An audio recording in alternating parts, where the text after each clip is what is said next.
Exercise 3.5 का question number 5 है, find the value of lambda for which the following system have a non trivial solution, also solve the system for the value of lambda. हमने क्या करना है, lambda की value निकालनी है और नॉन ट्रिवियल सोल्यूशन को के लिए सिस्टम को सॉल्व करना है। तो स्टार्ट करते हैं। सबसे पहले हम क्या करते हैं, मैट्रिक्स लिख लेते हैं 1 1 1 2 1 माइनस लेमडा 1 2 -2। तो हम क्या करते हैं, रिड्यूस एचेलॉन फॉर्म बना लेते हैं और वहाँ से हम क्या करते हैं, वेरिएबल्स और लेमडा की वैल्यू निकाल लेते हैं। तो मैंने अगर एचेलॉन फॉर्म बनानी है, यानी मैंने मैट्रिक्स को किस फॉर्म में लेकर आना है उसको पहले लिख लेते हैं। आपके माइंड में जनरल एचेलॉन फॉर्म होनी चाहिए, रिड्यूस एचेलॉन फॉर्म, ताकि आपको रो ऑपरेशंस करने में हेल्प हो सके।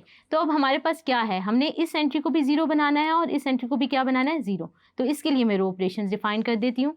तो मैं क्या करूँगी, अपनी मैट्रिक्स पे क्या करूँगी, R2 - 2 R1। इसी तरह मैं अगर क्या करूँ, R3 - R1 कर दूँ तो मेरे पास ये वाली एंट्री क्या हो जाएगी, ज़ीरो।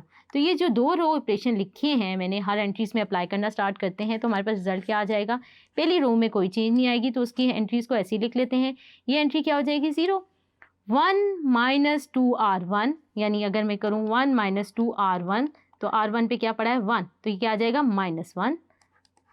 इसी तरह माइनस लेमडा -2, तो यहाँ से क्या आ जाएगा, अगर मैं इसको करूँ, R2 में क्या पड़ा है, माइनस लेमडा, -2 R1 में क्या पड़ा है, 1, तो ये क्या आ जाएगा, माइनस लेमडा -2। इसके लिए क्या करती हूँ, इनको माइनस कर देती हूँ, R3 - R1 तो ये 0 आ गया, 2 - 1 1, -2 -1 -3। तो हमने ये कर लिया। अब हमने क्या करना है, इसको क्या बनाना है, पॉजिटिव 1 बनाना है। तो इसके लिए मैं क्या करती हूँ, डिवाइड कर देती हूँ अपनी रो 2 को -1 से। बाकी एंट्रीज ऐसी लिख लेते हैं। ये मैंने 1 बन गया तो ये क्या आ जाएगा, माइनस से मल्टीप्लाई किया तो ये क्या बन जाएगा, लेमडा +2, और ये ऐसे ही रहा। अब मैं क्या करती हूँ, मैंने ये एंट्री भी 0 बनानी है और ये भी एंट्री 0 बनानी है। तो मैं इसके लिए रो ऑपरेशन डिफाइन कर लेती हूँ। अगर R1 - R3 करूँ, इसी तरह मैं क्या करूँ, हमने R1 - R3 कर लिया है तो हमारे पास बाकी हम लिख लेते हैं एंट्रीज को। अब मैंने क्या करना है, अब मैंने ये वाली टर्म जो है ना 0 बनानी है।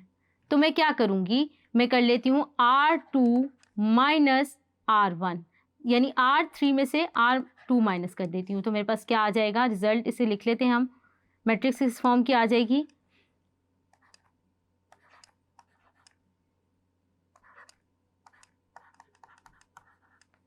ज़ीरो - 0 1 - 1 0, लेमडा +2 R3 माइनस, तो जब हम इसको लिखेंगे तो हमारे पास क्या आ जाएगा, -3 लेमडा -2। इस मैट्रिक्स को हम नेक्स्ट पेज पे लिख लेते हैं।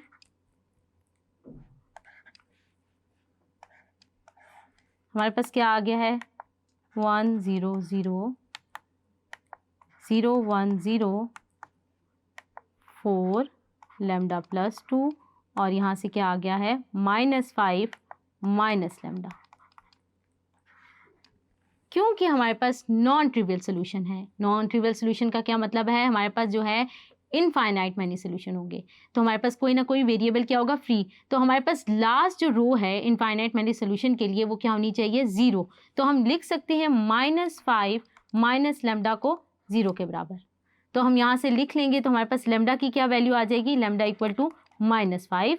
और जब हम लेमडा = -5 अपने सिस्टम में डालेंगे और हम क्या करेंगे, इक्वेशंस को सॉल्व कर लेंगे, तो हमारे पास क्या रिजल्ट आ जाएगा, तो हमारे पास लेमडा की वैल्यू आ गई -5। अब हमने क्या करना है, यही लेमडा हमने जो इक्वेशंस लिखी थी, अगर मैं अपनी जो गिवन इक्वेशन थी उनको क्या कर दूं, 1 2 और 3 का नाम दे दूं, तो मेरे पास क्या आ जाएगा, मैं अगर इनको क्या करूं, साइमल्टेनियसली सॉल्व कर लूं इन टर्म्स ऑफ z, यानी अगर मैंने x और z के लिए करना है तो मैं y को कैंसिल आउट कर दूंगी। इसी तरह y को इन टर्म्स ऑफ z निकालना है तो x को कैंसिल कर दूंगी। तो मेरे पास अगर मैं इनको सॉल्व कर लूँ साइमल्टेनियसली तो मेरे पास रिजल्ट कुछ इस तरह आ जाएगा, आप अपनी स्क्रीन पे देख सकते हैं।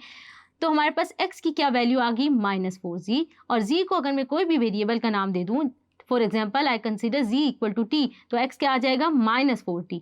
इसी तरह हम क्या करते हैं, लेमडा की वैल्यू भी डाल देते हैं और y के लिए वैल्यू को सॉल्व कर लें तो y इक्वल टू क्या आ जाएगा 3z, और अगर हमने z को t दिया हुआ तो y इक्वल टू क्या आ जाएगा 3t।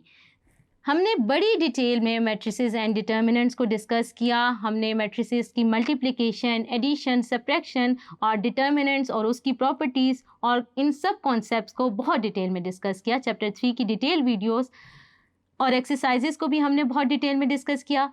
होप सो आपको ये चैप्टर और इसकी डिटेल वीडियोस समझ आई होंगी। अब तक के लिए अपनी इंस्ट्रक्टर समरा मकसूद को tutoria.pk से इजाज़त दीजिए। अल्लाह हाफिज़।